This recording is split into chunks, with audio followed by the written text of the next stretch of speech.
សួស្តីអ្នកនរគ្នាថ្ងៃនេះខ្ញុំមកនិយាយពីបញ្ហា Suno ដែលអ្នកនរគ្នាខមមិននៅក្រោមវីដេអូរបស់ខ្ញុំសឹងថាគ្រប់គ្នាណាអ្នកគ្នាខមមិនសួរថាមិនសំឡេងអត់ច្បាស់មិនបានសំឡេងអត់ច្បាស់អញ្ចឹងខ្ញុំទទួលបានខមមិននឹងច្រើនមែនតើថ្ងៃហ្នឹងខ្ញុំមកបញ្ជាក់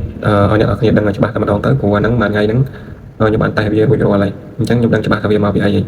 ហើយសម្រាប់បញ្ហាដែលអ្នកនរគ្នាជួបប្រទះហ្នឹងខ្ញុំឃើញអ្នកគ្នាជួបខមមិនហ្នឹងខ្ញុំក៏បានទៅស្រាវជ្រាវបន្ថែមពាក់ព័ន្ធជាមួយនឹងបញ្ហាហ្នឹងខ្ញុំមិនជាអ្នកជំនាញទេអ្នកនរគ្នាគ្រាន់តែខ្ញុំចូលចិត្តស្រាវជ្រាវបន្ថែមពេលដែលមានបញ្ហាអីមួយអញ្ចឹងទៅអញ្ចឹងសម្រាប់បញ្ហាហ្នឹងគឺដោយសារតែ version ទាបរបស់អ្នកនរគ្នា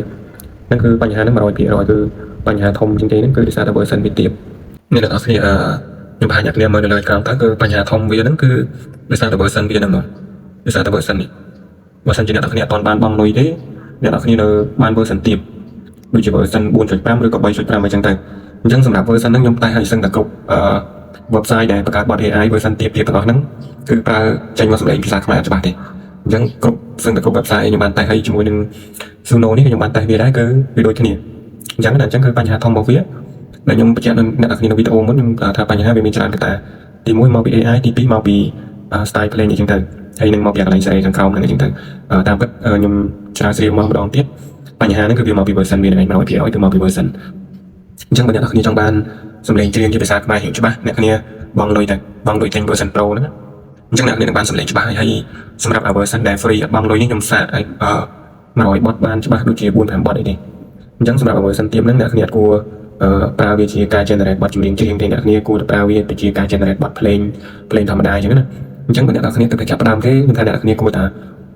ប្រើជាភ្លេងទៅយើងធ្វើប្រភេទ video relaxing ទៅអញ្ចឹងអ្នកគ្នាគួរតែទៅចាប់ខាង relaxing វិញទៅខ្ញុំណែនាំសម្រាប់ការធ្វើ relaxing ហ្នឹងទី1វាងាយស្រួល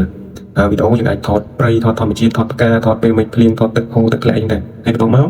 ហើយយើងយកអាភ្លេងដែលយើង generate មកនេះភ្លេងអត់សំឡេងហ្នឹងយើងយកទៅប្រើការបានប៉ុន្តែបើយើង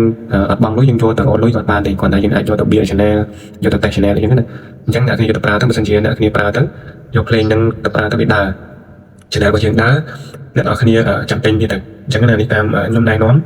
បើសិនជាអ្នកគ្នាអត់ចង់ចំណាយលុយទេប៉ុន្តែបើអ្នកគ្នាចង់ធ្វើជាប្រភេទបទចម្រៀងច្រៀងដូចគេអ្នកគ្នាទិញវាទៅបានសម្លេងច្បាស់អញ្ចឹងណាអញ្ចឹងអ្នកគ្នាមិនបាច់ទៅទេនេះខ្ញុំសាកតេស្តរួចរាល់ហើយខ្ញុំតេស្តរយៈពេលមួយថ្ងៃហ្នឹងហើយ